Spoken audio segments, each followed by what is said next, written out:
Une petite fille voulait simplement jouer sur le toboggan, mais à mi-chemin, elle s'est retrouvée coincée par quelque chose. Ses parents se sont précipités à l'intérieur, paniqués. Mais ce qu'ils ont sorti n'était autre qu'un cadavre de femme déjà rigide. D'après l'autopsie du médecin légiste, la victime, Tara, avait probablement été attaquée et s'était réfugiée dans le toboggan. Inconsciente, elle était morte d'une hémorragie. Le hic, c'est que Tara était appréciée de tous. On pouvait donc exclure un crime passionnel ou crapuleux. Même Ella, avec son QI de 160, n'a rien trouvé de plus. Sans hésiter, il a pris le téléphone dans la poche de la victime et l'a déverrouillé avec la reconnaissance faciale. Il y avait un message vocal furieux du patron de Tara. En fait, Tara était une nounou. Sa disparition d'une nuit avait mis son employeur en colère. Dax est emballé. À en croire le message, leur relation était tendue. Et si l'employeur était le meurtrier? Ella a immédiatement rejeté cette hypothèse. Quel assassin laisserait un message furieux après son crime? À ce moment, la porte d'entrée s'est ouverte. Les employeurs de Tara étaient un couple d'hommes élevant un enfant. Ils étaient choqués par sa mort. Mais Ella a senti que quelque chose clochait. Prétextant que son pantalon en cuir l'empêchait de rester assis, il s'est levé pour inspecter la maison. Les deux hommes affirmaient avoir une confiance totale en Tara. Alors pourquoi installer des caméras cachées chez eux?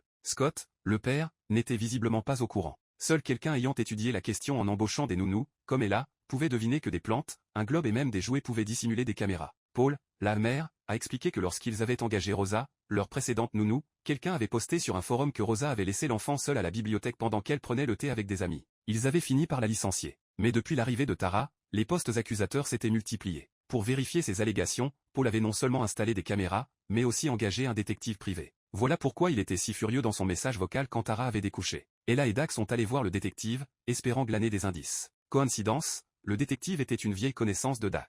On les appelait autrefois les deux héros de Los Angeles. Mais Dax était son frère. Seulement, il y avait 8 gigaoctets de photos de Tara. Les examiner une par une était fastidieux. Ils ont ramené les clichés au poste pour que leurs collègues de la police scientifique fassent des heures sup. Pendant ce temps, Ella s'est rendue chez Karina, l'auteur des postes accusateurs. Mais après lui avoir montré les messages, Karina a nié en être l'auteur. Elle a admis avoir dénoncé une nounou nommée Rosa, uniquement parce que son comportement était inacceptable. Mais depuis son poste, elle avait reçu tellement de messages privés l'insultant qu'elle avait fini par supprimer son compte. Elle ne connaissait même pas Tara, elle n'avait donc aucune raison de l'accuser à tort. Pendant que Dax l'interrogeait, Ella a fait discrètement le tour de la maison. C'était une famille aimante de 4 personnes. Mais Karina ne faisant pas confiance au nounou, c'est son mari qui s'occupait des enfants. Il était donc possible que Karina et Tara ne se connaissent pas. Ensuite, ils se sont précipités chez Tara.